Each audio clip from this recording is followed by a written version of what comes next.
Hi everybody in Abnormal Psychology. The topic today is what used to be a chapter in the DSM-4 called Sexual Disorders. It now represents 3 different chapters in the DSM-5. Notice I almost got that backwards. Anyway, let's get started. Chapter 12 in our book is Sexual Dysfunctions. This is when something goes wrong in someone's sex life. It's a little bit different than deviant sexual behaviors. We'll get to that in chapter 13. Or is it chapter 18? We'll figure it out as we go. So, first of all, when someone is having a dysfunction, kind of unfortunate the word fun is in there, huh? Because it's anything but. So, here's what we want to know. Something has gone wrong in his or her sex life. First, we want to know, is it lifelong or acquired?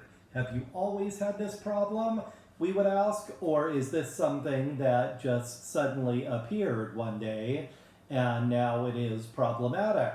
The second question we want to know, generalized or situational? This is all on page 351, by the way, 351. So there the question is it now happening all the time or only in certain situations, such as when the kids are home? Generalized or situational? Next thing that you want to know, we don't diagnose it as a sexual disorder. It could certainly be a problem, but not a disorder until it's been happening for 6 months. So maybe you're having a bad day, a stressful week or month, but 6 months straight, yeah, you have a disorder. So the first category that we are going to talk about are disorders of arousal. You can't get your brain in the right place to have the desire and the motivation for sex, even though everything seems to be fine otherwise. Well, we would call this a disorder of arousal. So here's the ones I want you to know. Lucky you, you only have to know the ones I'm telling you and the page numbers. 355, erectile disorder. They used to call it male erectile disorder, but obviously we don't think of females as having erections, so therefore it's just called erectile disorder now in the DSM-5. There is no definition for how long an erection has to last in order for a person to have this disorder. It just has to be distressing to the male who has this problem for 6 months. Even if it's an off and on kind of thing, still a problem. Now, Masters and Johnson did research in the 1960s and 70s, and what they found, a bigger problem for this than any other symptom, is what they called spectatoring. Almost like you're watching a ball game or a movie or a show. You are a spectator of your own sex life, and it makes it even worse to be able to get or keep an erection once you have one. So, male erectile disorder is now just called erectile disorder, and spectatoring is the symptom. Next one I want you to know, premature ejaculation. Again, there is not an exact definition of how long you have to be able to have sex before you have an orgasm if you're a guy, but if it's distressing to you, you pretty much get to diagnose yourself, and it's been happening for 6 months, even if it's an on-again, off-again pattern, we would call that premature ejaculation. It bothers you and perhaps your sexual partner that you're ejaculating too early. Now, this will be a test question. This is one of the most common disorders, especially in younger men, and it's one of the easiest to cure. So too bad we're not all in class together, because then I could see people go, ooh, thank goodness, easy to cure. Oh, I'm asking for a friend. Well, that's okay, it doesn't matter. People get embarrassed to talk about these things, and that is okay. So those are male disorders. There is a female sexual interest and arousal disorder as well. Females who complain of a lack of interest in having sex when it's something they think they want to do or should do. But again, it's all in your mind. You can get your mind to desire sex and be into it and truly want it. We're skipping in the book. That was on page 362 to 368 if you're following along, so that you can study for the next exam. 368. Female orgasmic disorder. Again, you get to diagnose yourself. If you're in distress about it and you're a female and you don't have orgasms like you want to, female orgasmic disorder. This will be a test question. Why is this hard to diagnose? Because 30% of women report that it's difficult to have an orgasm in the first place. So when does it become a disorder? Only when it's distressing to you. As a female, you would get to basically diagnose yourself if this has been a problem for 6 months, even if it's not consistently a problem. That's it for chapter 12. Now we move on to chapter 13. I was wrong, I had them out of order. This chapter is gender dysphoria. Now, there are people who get this confused with being gay or lesbian because they say, well, you know, if you feel like you're a man and you're a woman, you feel like you're a woman and you're a man, well, just be gay, be lesbian, you know? Society is much more accepting of this than they used to be. Well, as much as that might be true, it is actually very different. Feeling that you are the wrong sex is something that can be very distressing. Now, here's what I want you to know. Page 372 and 373. It often starts with cross-dressing, yet not for sexual stimulation.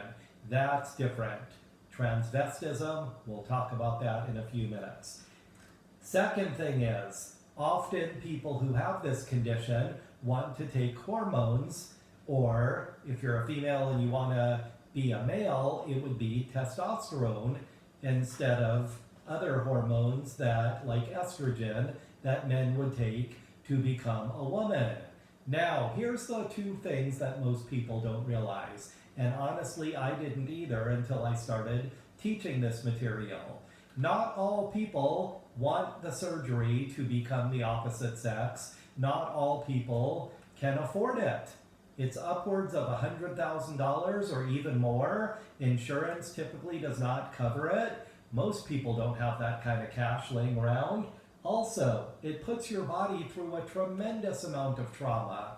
So that is a very big decision financially and personally. There are plenty of people who just want to live like the opposite sex, perhaps change their name, perhaps take estrogen or testosterone, and then they can live a happier life. Another thing that I want you to know about gender dysphoria is there are kids who feel like they have this when they're young. I'm a boy, but I just know in my heart I'm a girl, and they actually grow up to be gay or lesbian. Again, depending on which direction it goes, they might grow up and realize, you know, I don't actually want to be the opposite sex. I'm just more attracted to males, or in the other case, females, and then they can be content with that. So it all depends on the person. There are no easy answers. If we were in class, I would be showing you a CNN series video. I can put it in the modules too here, about a little girl, kindergarten, convinced that she's a boy, and her parents let her live that lifestyle, but yet we don't really know the outcome because that kid would have to grow up and see, will she grow up to be a girl and turn into a woman and say, hey, I was just gay the whole time? Or will she still believe this and perhaps want the testosterone, a new name, dressing like males, and maybe even the surgery one day? It's so complicated. There's not one easy answer for every person.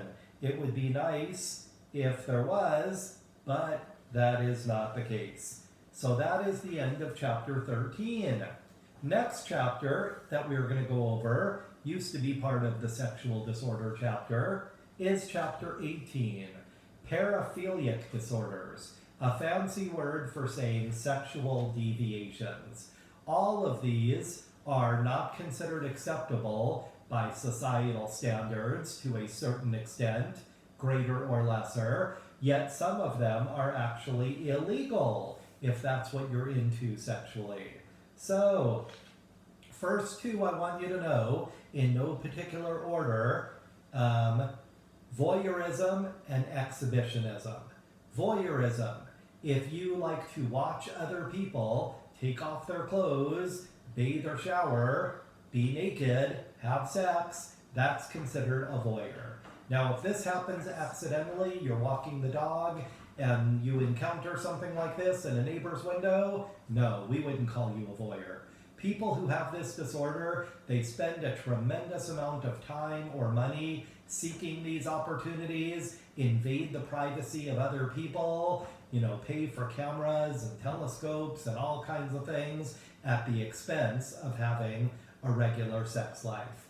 Exhibitionism, flashers basically, they like to expose their privates to other people. However, it's not sexually exciting unless the people they're exposing themselves to become startled. So the first one, voyeurism, a peeping Tom, you've probably heard that expression, whereas exhibitionism, a flasher. And it's all about the sexual gratification instead of just a traditional sex experience or sex life.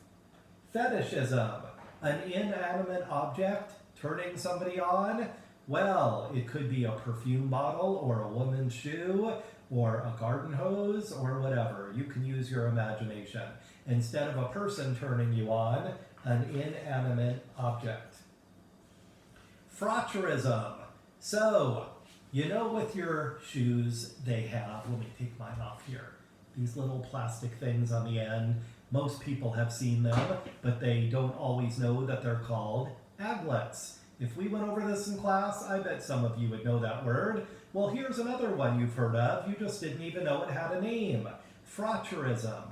This is a sexual deviation or paraphilia where people get their sexual gratification from unwanted touching, rubbing, grinding against other people. This is not likely to happen in, say, a classroom. You would turn around and know exactly who it was who did that to you. But a ball game, a concert, a crowded subway, they look for opportunities, people who have this condition, frotcherism or frotcheristic disorder, same thing, to get away with it, basically. They're looking for opportunities where nobody would know it was me. That's on page 571. Moving right along. Pedophilia, page 574. Child abuse in a sexual way, child molestation, but it also counts if the person is just sexually attracted to one of two things: prepubescent children or a child and the perpetrator's an adult where there's more than a 5-year age difference. So this comes up in class. If someone is 19 and they have a boyfriend or girlfriend who's 17, could that be illegal? Absolutely. But would we call that person a pedophile? No, not by psychological standards. Now, an 18-year-old and a 13-year-old, absolutely. Even if they've both gone through puberty, 5 years or more, that's when it becomes a disorder. So remember, we're talking about one person being an adult and the other one being a child. Several years ago in this class, I had a student who wasn't paying attention as I was talking, and she raised her hand and goes, "But Dr. Silverman, I'm 34 and my boyfriend is 24, so I'm a pedophile?" And I said, "No, you're a cougar. That is not the definition of pedophile if you're both adults." So hopefully that makes sense. What do you need to know for the test from page 574? Pedophilic disorder? You need to know that the perpetrator is usually someone the kid knows. Could it be a stranger? Yes. But it's much more common that it's a relative, a Boy Scout leader, a teacher, an after-school leader, somebody that the kid is familiar with and comfortable with, And if you ask me, that makes it even more creepy, because then kids don't know who to trust. It's bad enough as it is, but certainly when kids lose trust in people they trusted, that's a huge problem. And of course it's illegal. Sadism and masochism starts on page 578. Sadism is where your sexual gratification comes from inflicting pain or humiliation on other people. Masochism, being the recipient of that pain or humiliation. Now, if this is what you do for fun for your sex life and nobody's getting hurt or humiliated, it would not meet the definition. We're talking about when someone is really emotionally or physically harmed. That's when it becomes a diagnosis. So these two conditions, 579, 580, and 581. So, what else do I have to tell you here? Transvestic disorder, or transvestism, that is a sexual disorder where your gratification comes from cross-dressing. But people do that all the time.